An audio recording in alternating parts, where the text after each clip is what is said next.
related to things like Shays, right? How does this provide key context? The Constitution is obviously a huge, complicated topic. Right? Lawyers will tell you all about it and its impact with our system.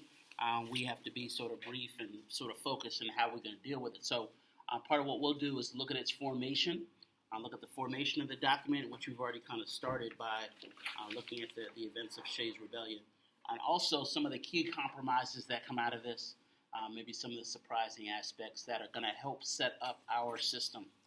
First of all, the fact that it's not our first attempt at a governing system, I think, is an important point. Right? The fact that it's not our first attempt is an important point because we know that there was kind of a rough draft of a document before that we call the Articles of Confederation. We've already sort of touched on some of the successes and the failures of that particular document, and you can definitely see how events like Shays Rebellion will highlight some of those successes. I mean, it does get us through the war, but there obviously are some huge limitations to that document too that have to be addressed, and they realize that there are things that have to be addressed, which is what they're trying to do as the events of Shays Rebellion are even unfolding. And so I think it's, this is the perfect way to kind of have this conversation. Again, this question about Shays' patriotism is not just, I don't mean it just to be provocative. I do think that he considers himself extremely patriotic and fighting for the nation it created and such, and then he comes home and he feels like the American dream he had fought for is not a reality.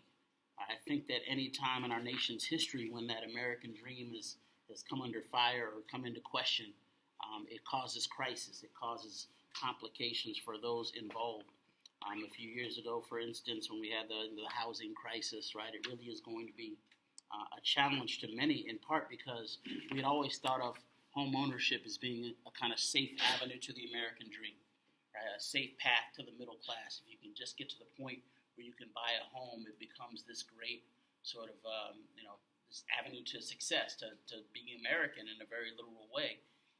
Even though it's relatively modern for most Americans to have homes, to own a home, for instance. We'd always thought of this as being among the safest of investments, right? Among the safest of investments. But then a few years ago, of course, with the crash, suddenly it wasn't. Right? Suddenly it was a burden to actually be a homeowner for many. If you bought a house for $500,000, you expected it to always appreciate. And then later on, you had options. What if you chose to sell that house and now it's worth $700,000? Right? You can sell it, and you've got a couple $100,000 in equity. Maybe you can buy another home, or you can pay for your child's college education, which could be life-changing. Right? We'd always thought of this as the safest of investments. At home, buying a home was not like a car. Right? You buy a car, as soon as you drive off the lot, right, it's depreciated tremendously. Homes you expect to go up. I'm living currently in a home that my mother purchased in San Diego in 1975. And so I received a lot of the paperwork about her original purchase, and she originally paid like $60,000 for it. So I get all these updates, and they're like, your home has increased in value more than 1,000%. Dang, that's crazy. Because you always expected that to happen. But a few years ago, it went the other direction. Right? People were spending $500,000 on a house, and then it was worth $100,000. They couldn't sell it because they owed more than it was worth. Right? What happens if you lose your job or you want to move? How can you if you can't sell your home? So this was really one of those moments of crisis, I think. And I think that in a similar way, Daniel Shays helps create the nation and then comes back home and he's like, well, what did I fight for? Right? He comes back home to an eviction notice on his home. And this is going to be doubly troubling to people like Shays. I think it's especially troubling to farmers because think about first of all, how traumatic that can be. If you go home today, knock on wood, and there's an eviction notice on your apartment door, you're like, man, this is horrible. I got stuff to do. I got to find a place to live. And that. It's bad, very bad. But it's actually twice as bad if you're a farmer because not only you live there, you work there. You get an eviction notice on your farm, you're not only homeless, but you're also unemployed. How do you get another place to live without a job? Right, so I think these farmers especially find themselves in crisis when they feel like they've sacrificed everything and they come home and it hasn't played out in the way they expected. So in 1786, of course, Shays Rebellion is going to, I think, send ripples through the nation just as folks are rethinking the Articles of Confederation and we're moving towards a constitution. Remember, it happens in Western Massachusetts. So think about our concept of imagined community and how we can use that concept to kind of break down some of the internal divisions, right? Those sub-nationalisms that Anderson talked about. There's division between Western Massachusetts and Eastern Massachusetts. Right? There's division between those bankers in the East, those creditors, and these small-town farmers. Right? So the class divisions, geographical divisions. There are all sorts of complicating factors involved in this. Now, in many ways, Shays' Rebellion illustrates some of the main problems or main limitations with the Articles of Confederation themselves. They highlight those weaknesses, you could argue.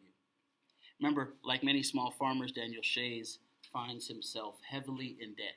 So he's fought for freedom, but he feels like a slave when he comes home to his debt. And he feels like he's not necessarily free.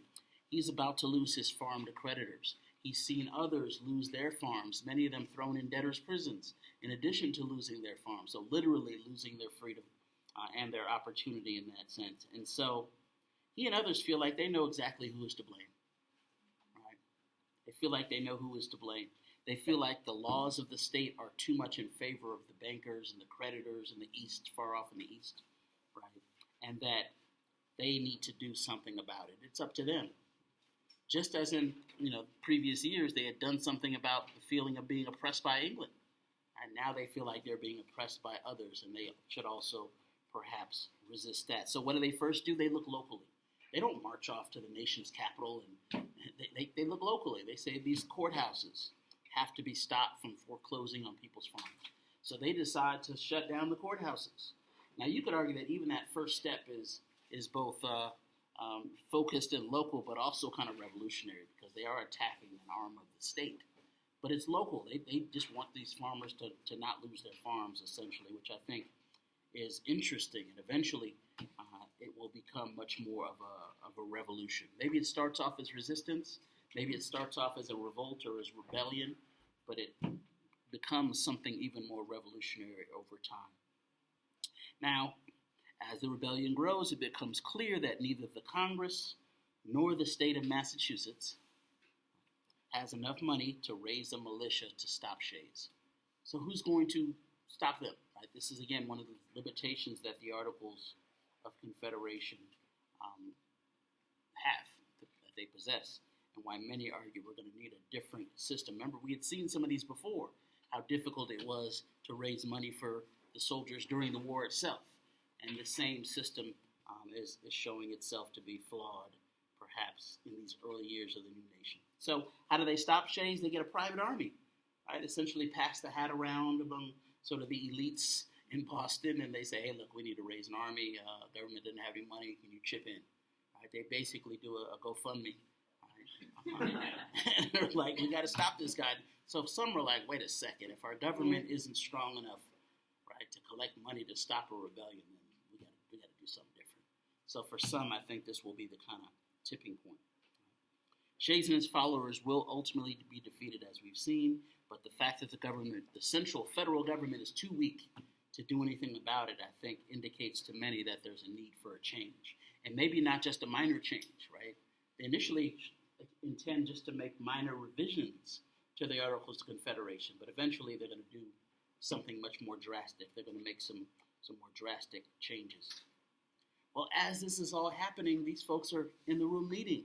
At September 1786, a group of leaders assemble in Annapolis, Maryland, to address the problem. But in September 1786, only 5 states are represented at the meeting.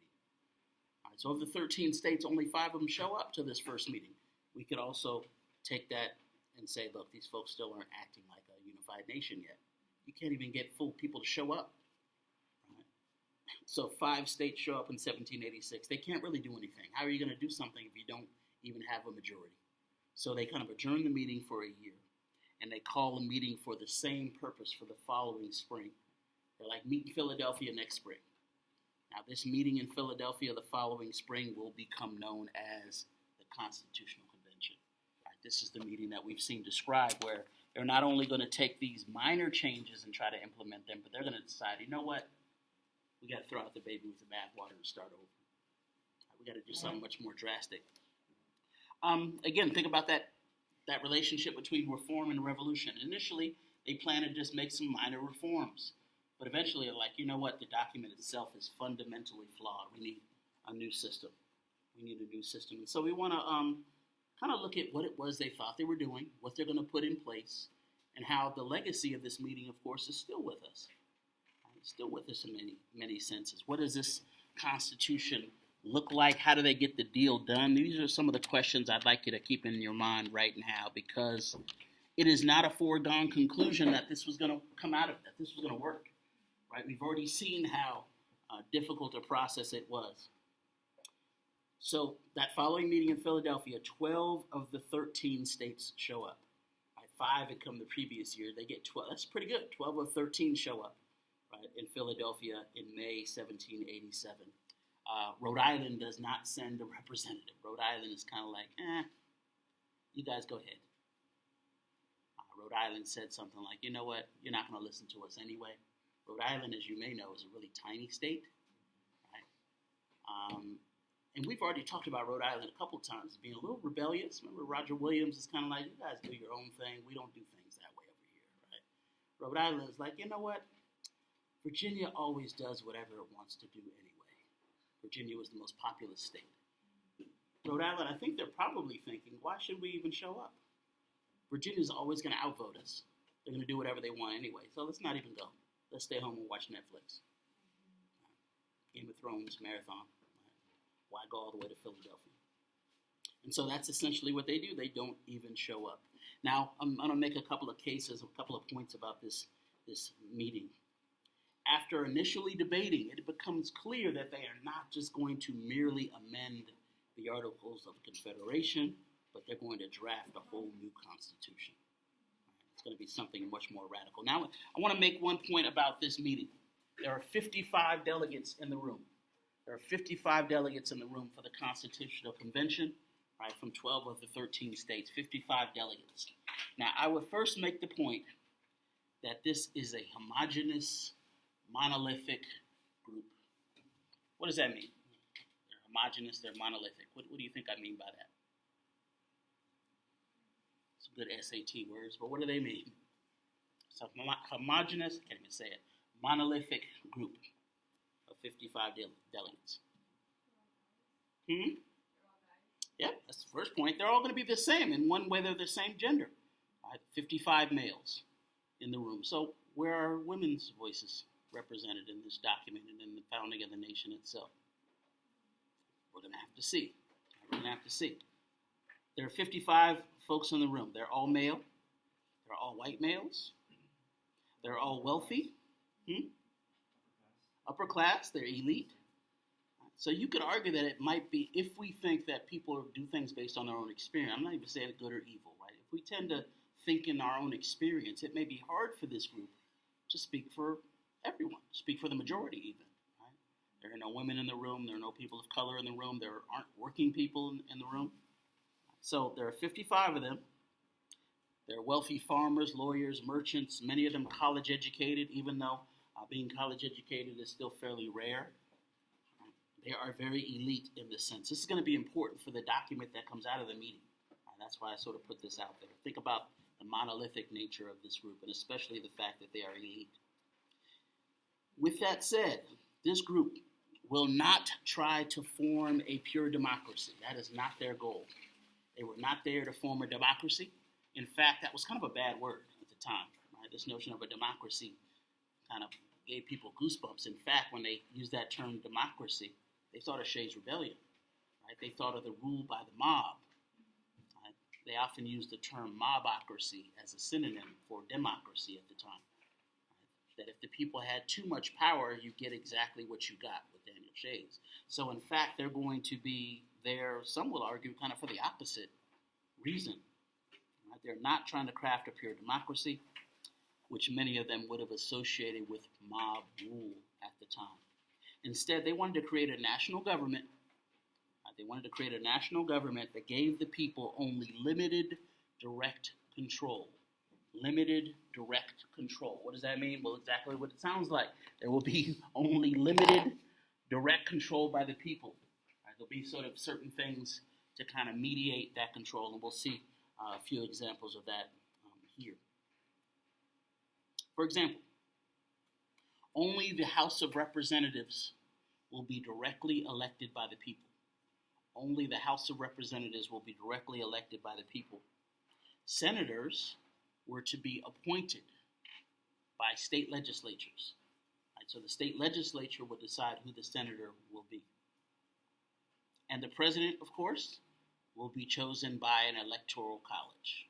An electoral college, not by the people, not by the popular vote. Please don't ask me no questions about the electoral college. I don't know. It's a mystery. I think instead of my PhD in history, I need a PhD in poli-sci to truly understand this amorphous institution. Some of you poli-sci majors in the room probably can tell more about it than I can. But yeah. What did you say the state legislature did? State legislature will appoint senators. Only in the House of Representatives will the people directly elect. Mm-hmm.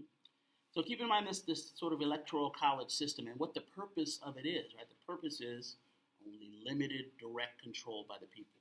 Right? Limited direct control. Now this whole model is going to be called the so-called Madisonian model, named after James Madison. Right? The Madisonian model, keeping as much out of the direct control of the people as possible. Now, why? Why do this? Well, in many ways, these guys are like most people at the time. They felt like the elites, right, the wealthy usually, were better suited to lead. They probably had been higher educated, right? They probably had more experiences. And so they were the ones that should lead the society, and that working people and others should follow, essentially. I'm not even criticizing. I'm saying this is how most folks would have thought at the time.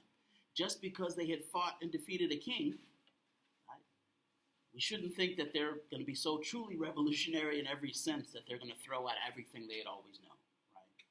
Right? People bring culture with them. So, in many respects, it's not surprising. This is not surprising in many senses. They are going to question certain things. And so, earlier, when I said they were a homogenous group, a monolithic group, kind of lied to you. I did kind of lie to you just a little bit. And since we're in a relationship now, I don't want to lie to you. Now, they are monolithic in some ways, right? Racially, in terms of class, in terms of gender. But there are going to be some distinctions, some divisions in this room. Some of them quite important, so much so that they're not sure they can get the deal done, right? They don't see eye to eye on a lot of stuff. This is definitely an imagined community with some differences in the room itself. They are divided on some issues. So we can explore a couple of them and kind of see what I'm alluding to. For example, we've already mentioned one of them. There's a division between large and small states. Right? Virginia, as the most populous state, is like, yeah, well, we should have the most voice. We should have the loudest voice in government because we have the most people. That makes sense. That's fair. Right? Whereas some of the other states, Rhode Island, if they would have been there, is a small state, right? So they're like, well, wait a second. Each of us is one state. We should all have an equal voice. Right? That's what we're fighting for. So there is a major division that's going to have to be ironed out one way or another between these large states and small states. Right? Large states and small states. We actually see it creep up pretty early in the meeting in terms of some things that are going to have to be ironed out. For example, large states were in favor of proportional representation, often known as the Virginia Plan. Right? Often known as the Virginia Plan. Why? Because Virginia had a whole bunch of people. And so obviously Virginia is going to be in favor of a system that is proportional, that it's based on your population, right? Based on your population.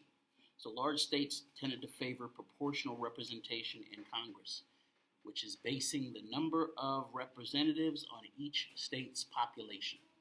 Right? Basing the number of representatives on each state's population, or the Virginia Plan for short. Now, smaller states argued for equal representation. They're like, well, this is more democratic, right? We're all one state. Let us all have the same number of representatives. This gets known as the New Jersey Plan. Probably would have been known as the Rhode Island Plan if Rhode Island had bothered to show up. But New Jersey at this point had very few people, right? So they're kind of representing the small states. It would become known as the New Jersey Plan. Equal representation. Well, how are they going to resolve this? Because both sides are adamant that they should get their plan. They're going to do what politicians often do, and that is compromise. We're going to get the Connecticut Compromise out of this.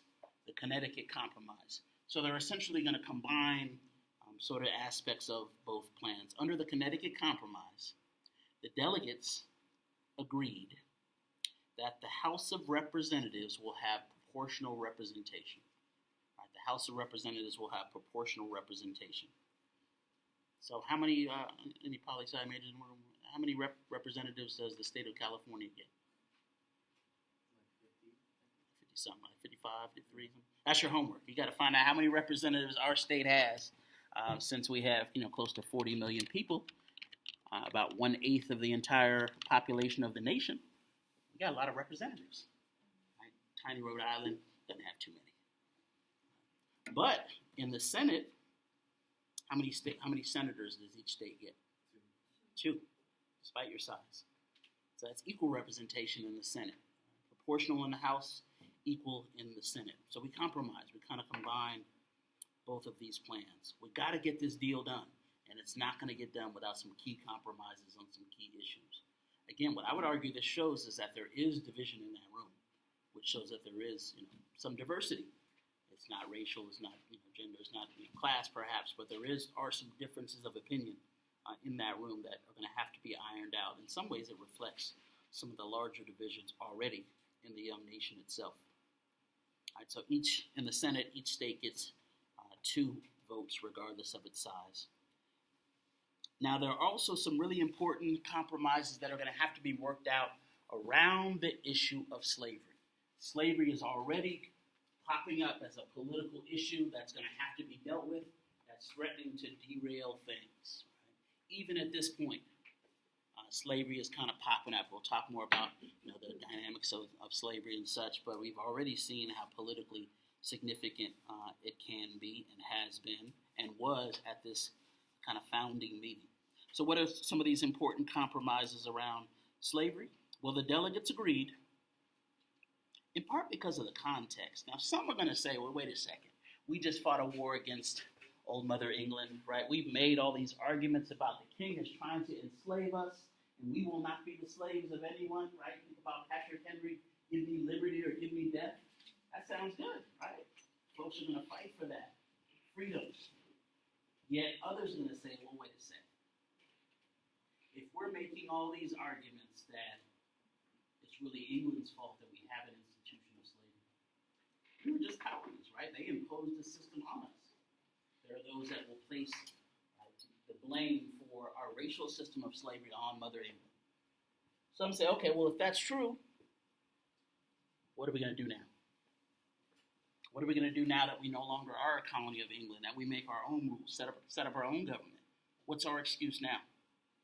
If that's our excuse, then we got to get rid of it. Some will start to make that case. In fact, you start to see a growing anti-slavery movement around this era of the Revolution. And you can understand why. Think about some of the contradictions that are raised.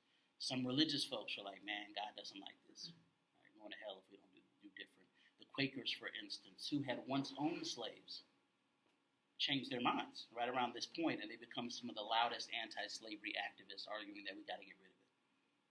Some others are arguing that slavery is not economically viable at this point, that we should get rid of it. It's not worth the money, that we're not making enough money. Some will argue that it's definitely not worth it because eventually a slave is going to try and kill you. It can be dangerous to oppress someone. It can be dangerous to abuse someone for a long period of time. So some are going to argue, you know what, we should just cut our losses. But others are going to say, we can't do that. We can't do that. Well, why not? Well, because we're an independent nation now. Our economy is largely based on this form of labor. So what if our economy collapses? We may become a colony of England again. So it's really interesting. Just at the moment we're achieving independence, you could argue that we feel dependent on slave labor. It's really sort of interesting to think about these relationships and these dynamics. So some will argue we should get rid of it, and others argue even if we want to, we can't. And maybe lead to the undoing of us. So what kind of compromises do we see? Well, we can mention a couple briefly. The delegates agreed that we should stop importing slaves. The Atlantic slave trade is up for debate or up for discussion. Some will argue that maybe one of the worst aspects of slavery is the process of kidnapping folks and bringing them here, the Middle Passage, all of that, right? So some will argue we got to get rid of the Atlantic slave trade. Yet certain states say no, we can't ban the slave trade. South Carolina in particular is like, we're not signing any document that bans the slave trade. So there's a good chance this document is not going to get done if we outlaw the slave trade in it. So what are we gonna do? We're gonna compromise.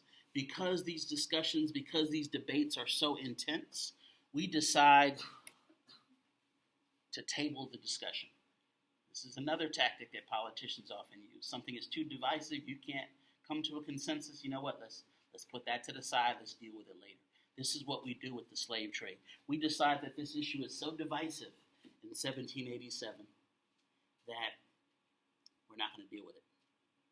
In fact, we say, you know what? We cannot deal with this issue for at least 20 years. We will table the discussion for at least 20 years. Now, what's interesting on the flip side of this is in exactly 20 years, 1807, we will decide to outlaw the Atlantic slave trade. We will decide to make illegal bringing in slaves from Africa. In 1807, it goes into effect January 1st, 1808.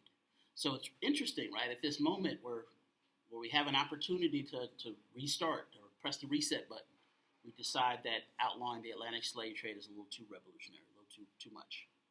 But at the very first opportunity after that, we will outlaw the slave trade in 1808.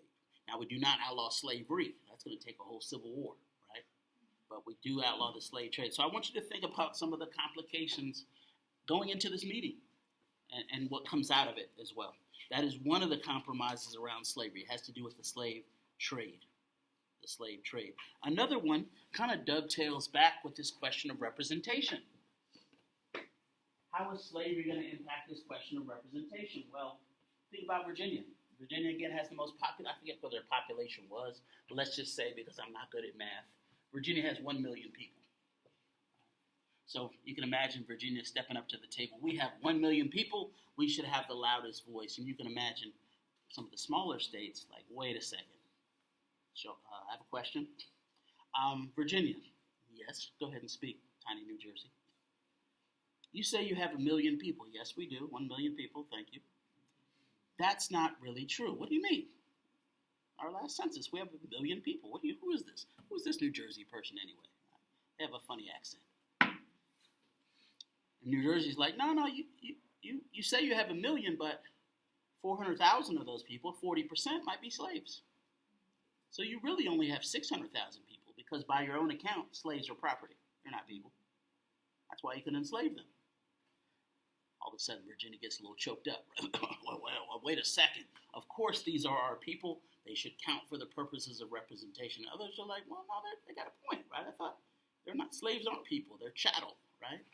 So how are you possibly going to count them for the reasons of representation in the House of Representatives?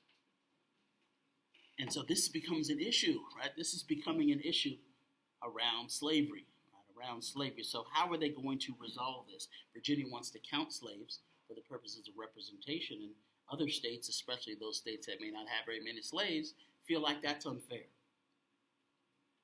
So what are they going to do? They are going to compromise. Someone in the room had a calculator.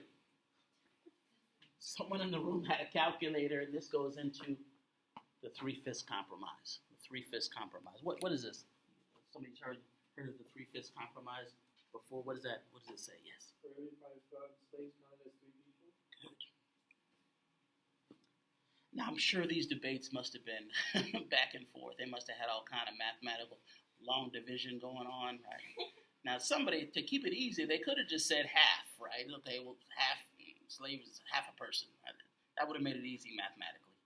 But this is a negotiation, so they eventually arrive at 3/5. Basically, for every 5 slaves, they will count as 3 people for the purposes of representation in the House of Representatives.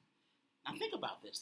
Think about how this is a good identification term on several levels, right? Because think of the significance of it. Number one, it shows you some of the stark divisions that are already in place between slaveholding, non-slaveholding states, maybe already a north-south kind of tension developing, right? Tension between those states with a lot of population and those that don't have very much. Right? How the issue of slavery itself is kind of a political football. How it also is extremely dehumanizing to the slaves themselves. You guys aren't people, right? You're a fraction of a person when it's convenient. That's a whole nother discussion when it's the issue about paying taxes on that property, right? So this is going to be a sticky issue moving forward. But if they can't compromise around these issues, they will never get this deal done. They will never get a constitution. So I think it really is an important conversation on a lot of levels and how central slavery was to the conversation. This is written into our founding document. So when some are going to make arguments about, our notions of liberty and such, and the foundations upon which the nation was created, some find it problematic because they will argue that slavery is written into our founding document. Others will argue that this document has been so remarkable it can be used to eventually end slavery or to fight inequality of various types. But it's interesting to think about sort of both sides of that coin. So that's the 3/5 compromise. Now, once this document, these compromises have been worked out enough, at least, to get written down, to get, drafted, the document is going to have to be ratified by each state.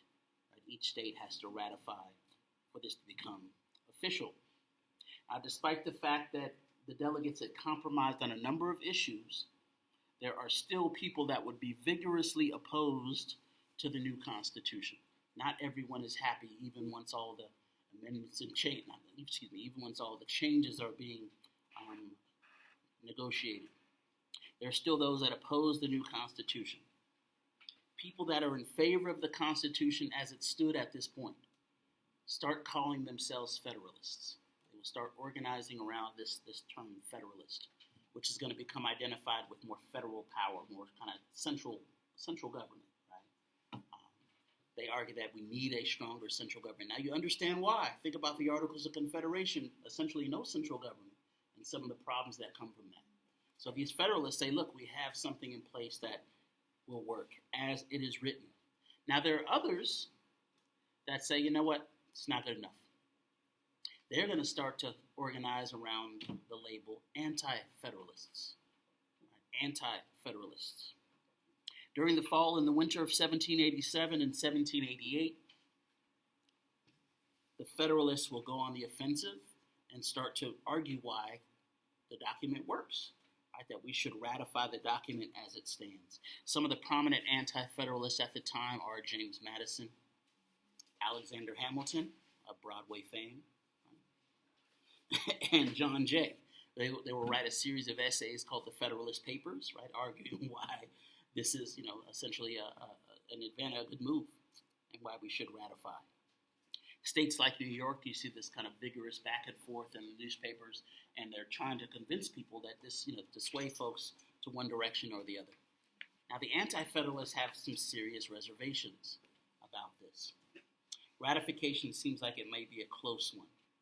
By July of 1788, 11 of 13 states had ratified, but there's 2 states that are still holding out. And even many within the other states have some concerns. So who are the states that are still holding out? There's North Carolina, and guess who else? Rhode Island. Right? Rhode Island is like, we don't know. We don't know about this. Seems like Rhode Island is always kind of there serving as a contrary voice. So many anti-Federalists will remain concerned about whether the new government, this new sort of federal government, will protect states' rights and will protect individual rights. Many of them feel like, we just fought a war against a top-down central government. We don't want to put another one in its place. Thomas Jefferson is probably the most noteworthy anti-Federalist at this point. Many associate him with the anti-Federalist position. He's very much afraid that the federal government will take away certain states' rights and individual liberties. So delegates like Jefferson wanted the Constitution to specifically guarantee certain things. Now, he and others would say we got to make some additions to this document before we are comfortable signing off. Right? We need to make some additions, changes, amendments to the Constitution before it's really acceptable. Now, the Federalists are like, you guys are being too sensitive, you're being ridiculous. Right? The document is good enough as is. You can only do what's in the document. Right? You're not going to act crazy with this document. You can't take it and run with it. You're sort of being paranoid. They felt like the Anti-Federalists were being a bit paranoid. Whereas many of the Anti-Federalists say, no, we need to specifically write certain things in to make sure that all goes as planned, now and in the future. So part of what it indicates is a different interpretation of what the Constitution even is. Right? Can you only do what's written in the document, or can you do anything that's not prohibited by the document? This is still a kind of ongoing debate, right? It's going to be a document that has to be interpreted, which is why it's so important to have a Supreme Court to interpret such things, among other separations of powers. So delegates like Jefferson want the Constitution to specifically guarantee that the new federal government will not do things like pass laws limiting religion, right? Freedom of speech, freedom of press. Think about some of these rights and freedoms that we've come to hold very dear. That it would protect basic liberty rights. Right? The two states that had not yet ratified the Constitution, Rhode Island and North Carolina, wanted such guarantees before they would actually join the Union. So even though the Federalists argue that this may be unnecessary, again, they know they have to perhaps compromise to get this deal done, right, to get it ratified. And so they will sponsor the addition of 10 amendments, which we know is the Bill of Rights, right? The first 10 amendments to the Constitution. And think about the types of things that are included in those first 10 amendments, right? The First Amendment, of course, freedom of speech, assembly, the press, right? Religion. Think about the Fifth and due process, the Eighth Amendment and freedom from cruel and unusual punishment. Right? Second Amendment, the right to bear arms, essentially to defend yourself against a tyrannical government, right? So these will be added to the document. This Bill of Rights will be added to the document. It's the first 10 amendments to the Constitution. Once the Bill of Rights is proposed in September 1789, North Carolina and Rhode Island will join the other states in ratifying the Constitution. So the deal gets done, despite those difficulties we mentioned earlier. Now, with the Constitution ratified, we can get down to business. The new government can get going, and George Washington will be the unanimous choice to be the first president. He's going to be inaugurated in 1789, unanimous selection. We'll talk a bit about his administration here in a moment.